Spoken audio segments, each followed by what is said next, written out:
90 বছর বয়সে এখনও চাউলের বস্তা পিঠে করে পৌঁছে দিয়ে জীবিকা নির্বাহ করছেন বৃদ্ধ আনসার আলী। চাউলের বস্তা বইতে বইতে পিঠ বেঁকে গেছে, বস্তার ভার যেন আর সহ্য করতে পারে না তার শরীর। পা টিপে টিপে কোনোভাবে হাঁটেন, তবুও থেমে থাকেন না, কারণ জীবন জীবিকার তাগিদে বাধ্য হয়েই তাকে প্রতিদিন কঠোর পরিশ্রম করতে হচ্ছে। আপনার বয়স কত? 90 বছর। পরিবারে কে কে আছে? আমার 5টা মেয়া আর আমার স্ত্রী আছে। কোনো ছেলে নাই, বেটা নাই? না, ছেলে বেটা নাই। বয়স যেন প্রতিটি মুহূর্তে বলে দেয় আর পারছো না, কিন্তু পরিবারের দায়িত্বের বিশাল বোঝা এখন তার কাঁধে। তিনি জানেন এই চাউলের বস্তা না তুললে পরিবারের কারোর মুখে খাবার উঠবে না। তাই নিজের কষ্ট, ব্যথা আর বয়সের দুর্বলতাকে উপেক্ষা করে প্রতিদিনই নামেন জীবনযুদ্ধে। হাঁটতে কষ্ট হয়ে যায়। আমি ওই যে বেহা হয়ে গেছি, এখন তো আটা দিতে পারি না। এখন চাউলের বস্তা না পইরেও গেছি, সবাই পুরা একটা গেছিলাম, পড়ে গেছিলাম। একজন বাবা ও স্বামী হিসেবে সবকিছু মুখ বুঝে সহ্য করে যাচ্ছেন তিনি। উনি এখানে দীর্ঘ 35 থেকে 40 বছর যাবত এখানে উনি লেবারের কাজ করছে। উনি বিনিময়ে 5 টাকা 10 টাকা পায়। উনি তার পরিশ্রমের কষ্টের মূল্য সঠিকভাবে পায় না। এই হৃদয় বিদারক দৃশ্য যে কারোর চোখে পানি এনে দিবে। হয়তো এই বাস্তবতা দেখার পর অনেকের জীবনের অভিযোগও কমে যাবে, কারণ এই বৃদ্ধ মানুষটি প্রমাণ করেছেন দায়িত্বের কাছে বয়স কখনো বাধা নয়। আমরা ছোটবেলা থেকে দেখতেছি পরিশ্রম করতেছে, করতে করতে তার পিঠ বেঁকে হয়ে গেছে। সে বাঁকা পিঠ নিয়ে এখনো কাজ করে, তার কাজ করা অনেক কষ্ট হয়। এরকম করেই চলে সে। মানিকগঞ্জ শহরের বাসিন্দা মোহাম্মদ আনসার আলী, বয়স প্রায় 90 বছর, কিন্তু এই বয়সেও থেমে নেই তার সংগ্রাম। আল্লাহর কাছে শুয়ে আদায় করি, আল্লাহ যে আমার বাঁচে রাখছে, এটা তো সবসময় নামাজ পড়ি করি। ও তো মানুষ মরে গেল দেখলাম। আমার ছোট যারা বুঝছেন, তারাও মরে গেছে, এখন তাও আমার আল্লাহ বাঁচে রাখছে। 5 কন্যা সন্তানের বাবা তিনি। 3 মেয়ের বিয়ে দিলেও এখনো 2 মেয়েকে নিয়ে কোনো রকমে সংসার চালাতে হয় তাকে। স্ত্রী ও সন্তানদের নিয়ে মানবেতর জীবনযাপন করছেন এই বৃদ্ধ মানুষটি।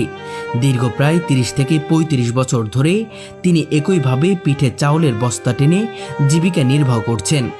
বিয়া নাকি 2টা, এখন তো 3টা। বিয়া নাকি তারে নিয়ে গেল আমার একটু খাটো নাকি। বছরের পর বছর ভারী বোঝা বইতে বইতে তার পিঠ বেঁকে গেছে, শরীর দুর্বল হয়ে পড়েছে, হাঁটতে কষ্ট হয়, হাত পা কাঁপে, তবু থেমে যাননি তিনি, কারণ তিনি জানেন তার থেমে যাওয়া মানেই পরিবারের চুলা বন্ধ হয়ে যাওয়া। তো এইভাবে চলতেছি, যা পারি তাই করি, একটু না না আমি পারি না, যাটা হাঁটার কিছু গপ্প নাই। এটা দিয়ে কি সংসার চলে যা করছেন? আমি পারি না, তখন সংসার চালাবে। প্রতিদিন সকালে অন্যদের দিন শুরু হয় স্বপ্ন আর পরিকল্পনা নিয়ে, কিন্তু আনসার আলীর সকাল শুরু হয় সংগ্রাম দিয়ে। ভোরে কোনো রকম 2 মুঠো খাবার খেয়ে তিনি দীর্ঘ পথ হেঁটে চলে আসেন মানিকগঞ্জ শহরের একটি চাউলের আড়তে। সেখানেই তার কাজ চাউলের বস্তা বহন করা। মানে ছেলে নাই, ছেলে থাকলে ছেলে বাদ দিত। এখন দেখা যায় মেয়েরা তো ভাত খাবার স্বাভাবিক কিছু দিবে, মানে পরিয়াটা তো আর দিবে না। কাজে মনে করেন বয়স যতই কষ্ট হোক, একটু কাম কাজ পরিয়া খাইতে হয়। ক্রেতারা চাল কিনেন সেই ভারী বস্তা তিনি নিজের পিঠে তুলে নেন এবং রিকশায় তুলে দেন কিংবা হেঁটে হেঁটে গন্তব্যে পৌঁছে দেন।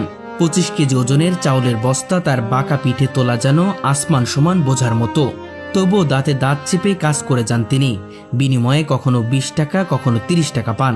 এভাবেই সারাদিন কঠোর পরিশ্রম করে কোনোদিন 200, কোনোদিন 250 টাকা আয় হয়, যা দিয়েই চলে তার পুরো সংসার।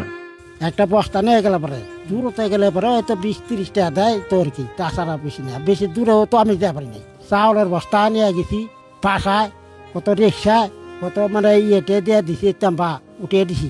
আচ্ছা, এভাবেই সংসার চলছে। কত করে দেয়? এইভাবে তো সংসার চলে না। আমার এই 200 টাকা 250 টাকা চলে নাকি সংসার।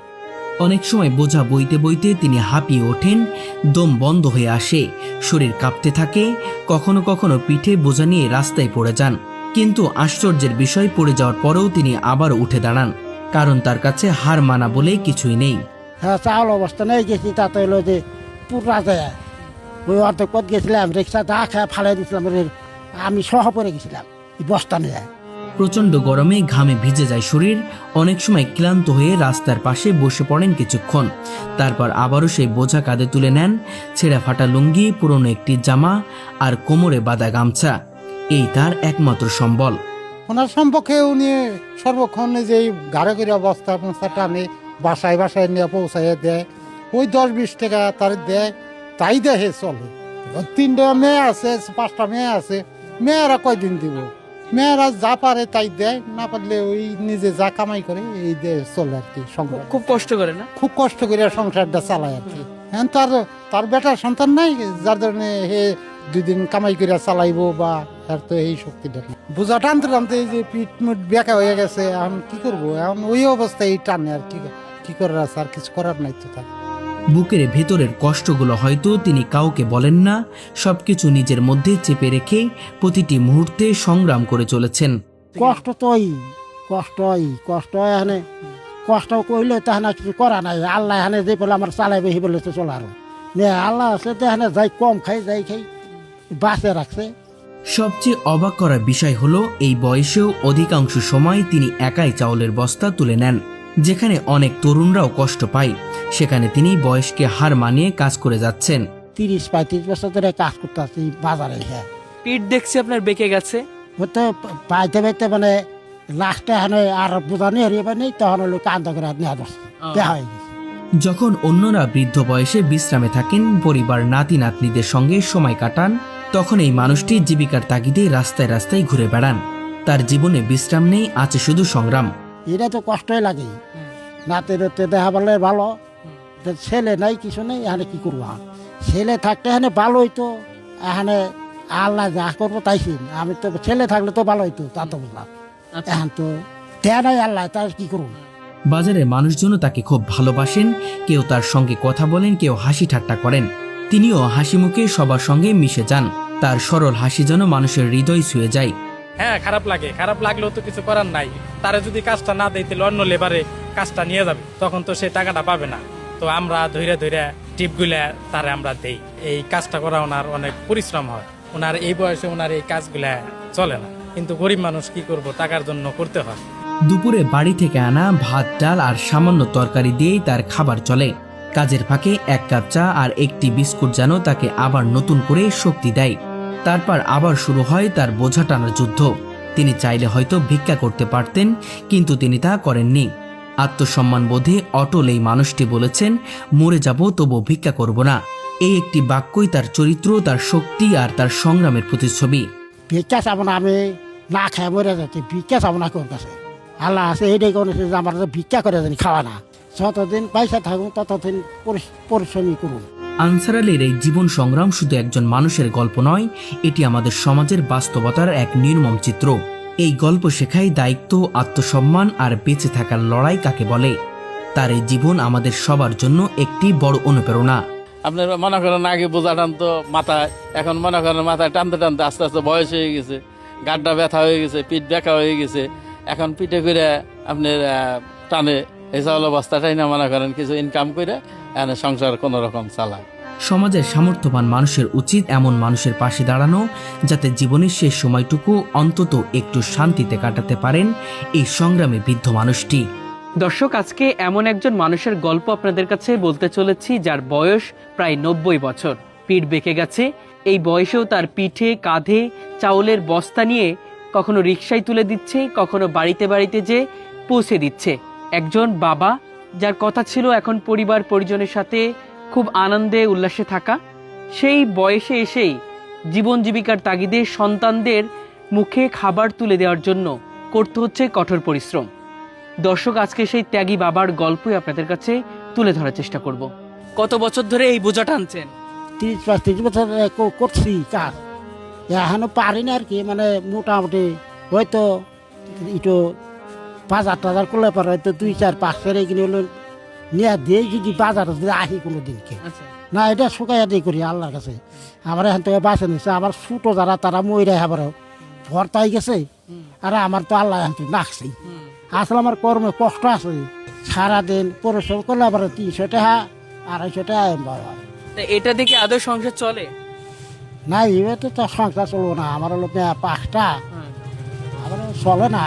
এখানে না চলে কি করবো, উপায় তো নেই আমার। টানো যখন আইছি তখন হলো মাথায় করে নিছি, যখন কিনা লাস্টে তখন আর পারি না, তখন হলো আমি ওই পিঠাই করে নিই। আচ্ছা, এই পিঠটা ওই তো মাজা ভেঙে গেছে, তো বোঝা নিতে দিতে আমার বোঝা নিতে নিতে ভেঙে গেছে। ও আমি কাজ করতেছি, মানে আমার যুদ্ধ মানাই তো, আমার বড় কোনো যোজনা নাই যে যোজনা আছে তাকে মধ্যে খাবো তা তো না, আমার কিছু নাই, খালি বাড়িটা আছে, তাছাড়া তো আমার কাজ করে খাওয়ানো। মানে জমি জায়গা নাই বিধায় কাজ করে খাইতে হচ্ছে। হ্যাঁ, জমে যাওয়া নাই। চাউলের বস্তা কোথায় কোথায় দিয়ে আসেন? ওই রিক্সা দিছি, বাসায় গেছি, নামাজ পড়ি, যে টাইম পেলে এমনি নামাজ পড়ি, যাই মসজিদে যাইতো, তাই নামাজ পড়তে পারি একটু। হ্যাঁ পড়ি, নামাজ পড়েন না? হ্যাঁ পড়ি, আচ্ছা। মানে সকালে পড়ি, নাহলে ফজরে নামাজ পড়ি, শুক্রবার দিন যাই। করবো কষ্ট আনছ, খালি মেয়া হয়েছে, তাহলে তো তোমার কষ্ট করেই খাওয়া নেবো। এলাকার বসে কয় মানে পয়সা খায় তাহলে ভালো হইতো, আসলে পয়সা খায় তো পার দেয়, পয়সা খাওয়া আমার কামাই করে খাওয়াবো করা। হ্যাঁ, হাঁটতে একটু কষ্টই হয়। যেন আমি বেহা হয়ে হাঁটলাম, আসতে তো দেখলেন পাশ আর কদিন পাশ আর কোনো কাজ তো নাই। ওই এই মাইসের সাথে দোয়া চাই, জানি আমি জানি এইভাবে কষ্ট করে খাওয়া যায় পারি। আমরা দেখতেছি এই কাম করে খায়, 20-30-40 বছর এই কাম করে খায়। তোদের কোনো ছেলে নাই, মেয়েটে আছে, পিঠে করে নেয়, আগে মাথায় নিত, এখন পিঠে করে নেয়। খারাপ লাগলে কি করুন তাই কর, একজন সাহায্য করলো কয়দিন করে পারে, কয়দিন দিব, কাজে কাম করে খায়। তো আমরা ওনাকে অনেকবার বলছি যে এই বয়সে কাজ না করে ভিক্ষে করলেও তো অনেক টাকা পয়সা পাওয়া যায়। তো উনি আমাদের বলে যে না, আমি ভিক্ষার টাকা নিব না, আমি কাজ করে আমি 2টা কম খাবো, তাও আমার পক্ষে ভালো, যে আমি কাজ করে খাবো, আমি ভিক্ষে করবো না।